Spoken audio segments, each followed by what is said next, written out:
Hey guys, so just a blog video. It's kind of weird when you have like your friends and family telling you that you're addicted to something. All right, and up recently, basically, I've been told that it seems like I'm addicted to buying smartphones. And I tell everybody I'm not. The smartphones that I buy are like for reviews and things like that. But then when I'm told because like some people, they'll buy like a smartphone to review on YouTube. They'll have it for about 2 weeks and then they'll take it back, refund it, or use it towards credit towards another device and pay the difference, and then get that new device home and unbox it and review it. And it's not like that way for me. Every device that I bought, I've held on to, I've kept. So it just seems like I'm just stacking up smartphones. And because my preferred carrier right now is Boost Mobile, all my devices really are for Boost Mobile, except for the older phones that when I was with Virgin Mobile. So yeah, I have quite a bit of smartphones. I don't plan on getting rid of any of them. I actually don't want to, and I do swap in between devices. Not as of lately, because the Moto E's just been kicking butt. Like, I really like the Moto E, and like some people will sit there and they'll complain that it doesn't have enough storage space and all this other stuff, and it's like, yeah, but you can expand the memory. I think really what it is for me with the Moto E is the fact that from what I've read on specs, it's you got a 1.2 gigahertz quad core Snapdragon 410, which is a Cortex A53 processor, and then you have a 1.2 gigahertz Snapdragon 200 processor with a Cortex A7. And I was like, double take, like, what? Really? It has two quad core chips, one for 3G and one for LTE. Like, are you kidding me? So, I mean, I don't know, like, I'm still digging in to actually find out exactly what the Moto E has. When I read the specs on that, and I was like tripping out, like, really, it has that? It has two chips in there that are both quad core. So it's like an octa-core processor then, technically.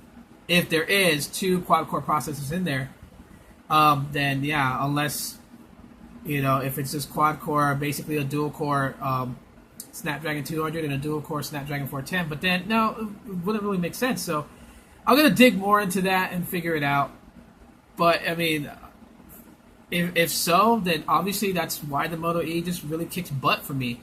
I've noticed with the Moto E, from using it personally as my daily driver, like, it doesn't, like, okay, you know how when you use, like, say, like, the ZTE Speed, it's got, like, 1 gig of RAM, and when you have a bunch of apps open, it starts to slow down and get laggy and chug a little bit, right?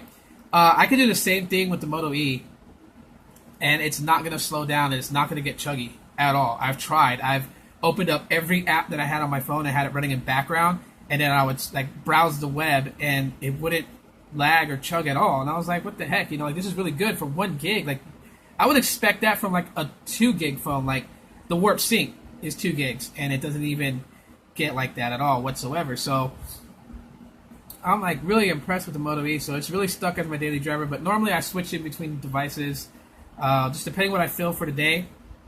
Thankfully, Boost Mobile has that opened up. So you imagine if, like, they charged you a $5 fee of, like, swapping out your device?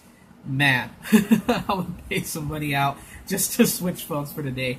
So, like, some days I'll use the Aquos Crystal, some days I will use the Moto E, some days I'll use the ZTE Speed. It just depends on what I'm feeling that day. I may use, like, the ZTE Speed for, like, 3 days and then switch over to the Moto E. So, a lot of, my friends, my family, they say I have a problem. And you know what?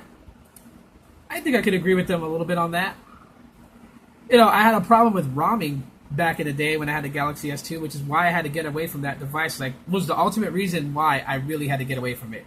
Like, there was so much development for the Galaxy S2 that I was ROMing every day. I was flashing a ROM, sometimes twice or 3 times a day. Like, I would switch to, like, an AOSP ROM, then I would switch back to a ROM that was TouchWiz, I would switch back to an AOSP ROM, then I would switch back to, like, from 4.1.2 to 4.2.2 to 4.3 to back to something that was 4.2.2. Like, it was just always here, there, and everywhere. And, yeah, I had to get away from that. So I don't know. It's something about mobile technology that just gets me going, and it really calms me down. One big thing that I've told a lot of people is that I have ADHD. I've had it since I was a kid. I found out I had ADHD when I was 13. So something about mobile tech, just I gravitated towards it, and then doing all this stuff, whether it's rooting a phone or installing a custom ROM, all that stuff, it just seems to make like life slow down for me. Otherwise, I would just be like here, there, and everywhere. It's really cool because like as I find myself doing these things, like when I actually think about it right now, like if I was to look and see like how the heck did I root the ZTE Max on it after it updated to KitKat of 4.4.2, all the stuff you had to do, like using the VirtualBox and then getting it to boot a recovery so you could actually permanently install the recovery and then install the Super SU zip and then get it basically with root and recovery. Like all the steps it took, it would seem like I would be not interested in it, but then at the same time when I did it, it was like I was able to focus on it, did things step by step. So mobile tech really calms my butt down. It really does.